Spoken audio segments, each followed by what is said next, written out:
नमस्कार दोस्तों, आज फिर से हम हमारी विद्यालय में होने वाले प्रोग्राम का एक और वीडियो लेकर आए हैं। और हाँ, आज का वीडियो है स्वामी विवेकानंद जी के जन्म उत्सव को कैरियर डे के रूप में मनाना।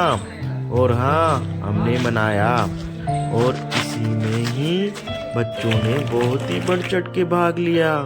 बच्चों द्वारा रंगोली बनाई गई, चार्ट बनाए गए और इतना ही नहीं, हमने भी बच्चे आगे जाकर अच्छा कैरियर का चॉइस कर सके, इसके लिए अनेक अतिथियों को बुलाया और अतिथिगणों ने आकर बच्चों को बहुत ही प्रेरणादायक बातें बताई, जो बच्चे जीवन में उतार कर अपने जीवन में एक अच्छा कैरियर को चॉइस कर सके। इसी के बीच में हमारे बीच पधारे आदरणीय सर ने स्वामी जी के जन्म की कुछ घटनाओं को समझाते हुए छात्रों को प्रेरित किया। आओ सुनते। ज्यादा आपको हम नहीं दे सकते। तो वो जैसे जैसे आगे बढ़े, मंच पर जाके उन्होंने बिल्कुल मौन रहे। जैसे मैं आया ना अभी, वो बिल्कुल चुपचाप खड़े रहे। सब लोग देखो, बोले इसको बोलना ही नहीं आता है, चुपचाप खड़ा हो गया है तो कुछ बोलेगा ही नहीं। बोले 2 मिनट तो इसके ऐसे ही निकल जाएंगे। फिर स्वामी जी ने स्टार्ट किया अंग्रेजी में, ये 2 कोटेशन ध्यान से सुनना। My dear sisters and brothers from America. जैसे उन्होंने कहा कि मेरे प्रिय भाई और बहनों अमेरिका के, तो हॉल पूरा तालियों से गड़गड़ाहट बजा। 2 मिनट तक तो तालियां ही बजती रही। स्वामी जी के 2 मिनट तो गए, 2 मिनट दिए थे ना, तो स्वामी जी के 2 मिनट तो गए। उसके आगे और लाइन उनकी, I am thankful to be here from my country, lot of religion, lot of community, lot of valuable traditions and culture. मैं मेरे भारत की महान परंपराएं, भारत के महान धर्म, भारत की विभिन्न जातियों, भारत की विभिन्न संप्रदायों के माध्यम से अमेरिका का मैं धन्यवाद करना चाहता हूं कि मुझे विश्व की धर्म संसद में बोलने का मौका दिया। अब देखो, स्वामी जी ने यहाँ पर भी हमारे भारत को प्रमुखता से रखा ना, कि मुझे बोलने, उन्होंने धन्यवाद अपनी तरफ से नहीं दिया, समस्त भारत की धर्म, संप्रदाय, जाति, मूल्य, हमारी महान विरासत, परंपराएं, उन सब को उन्होंने मिक्स कर दिया। फिर जैसे जैसे उनका भाषण आगे बढ़ा तो लोगों ने कहा कि भारत, जिसको हम सपेरों का देश कहते थे, काले लोगों का देश कहते थे, वो भारत के एक महान विरासत में दबा पड़ा है। वहाँ बहुत महान परंपराएं हैं, धर्म वहाँ है। तो कहने का मतलब है कि जब स्वामी जी जब धर्म के संसद से फिर वापस बाहर निकले, टहलते हुए जा रहे थे, तो तुम जैसे बहुत सारे स्टूडेंट जो थे वो तीर कमान की प्रैक्टिस कर रहे थे। क्या कर रहे थे? वह तीरंदाजी होती है ना, उसमें प्रैक्टिस कर रहे थे, लेकिन निशाना किसी का सही नहीं लग रहा।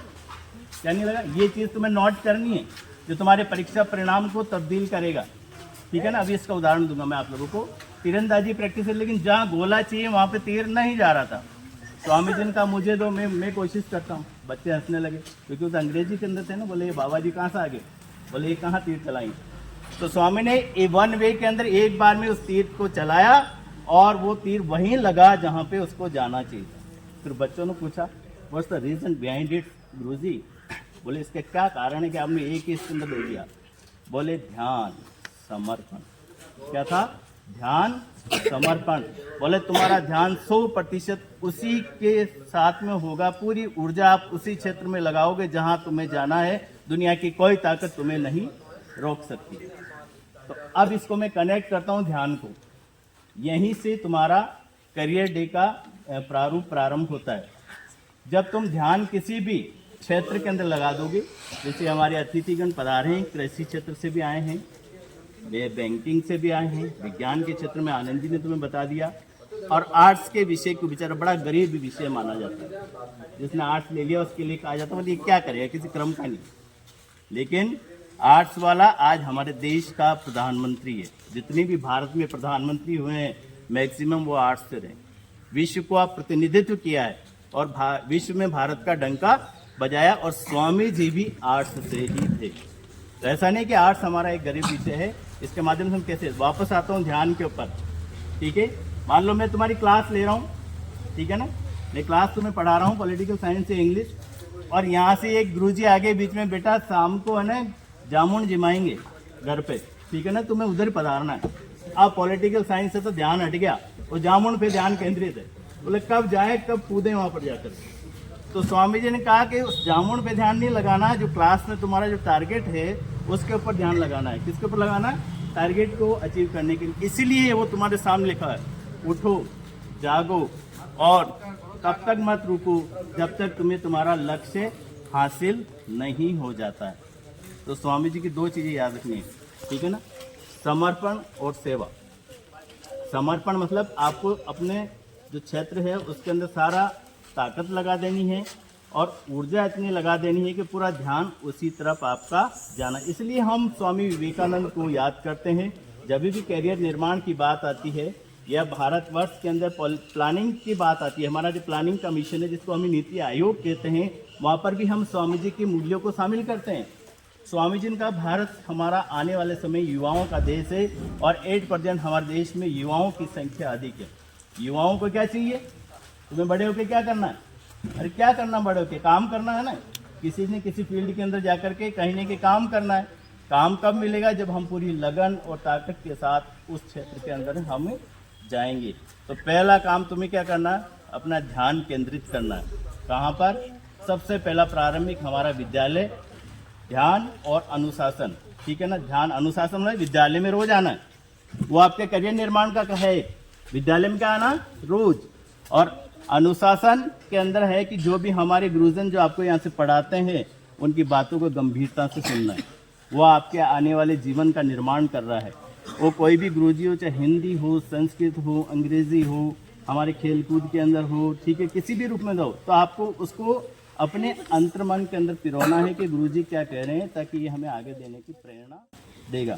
तो ध्यान एक इम्पॉर्टेंट चीज़ है। ध्यान के माध्यम से आपका जो मन है वो शांत रहेगा।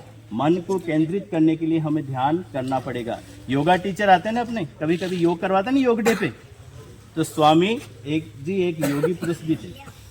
मात्र 25 वर्ष की आयु में उन्होंने अध्यात्म को अपना लिया था, घर बार सब संसार उन्होंने छोड़ दिया था और भारतवर्ष के लिए और सेवा के लिए वे निकल पड़े थे। तो बहुत ही अल्प आयु में उनकी मृत्यु हो गई थी, लेकिन आज भी पूरा विश्व, पूरा भारत उनको याद करता है कैरियर डे के रूप में, युवा दिवस के रूप में। उसका कारण क्या है?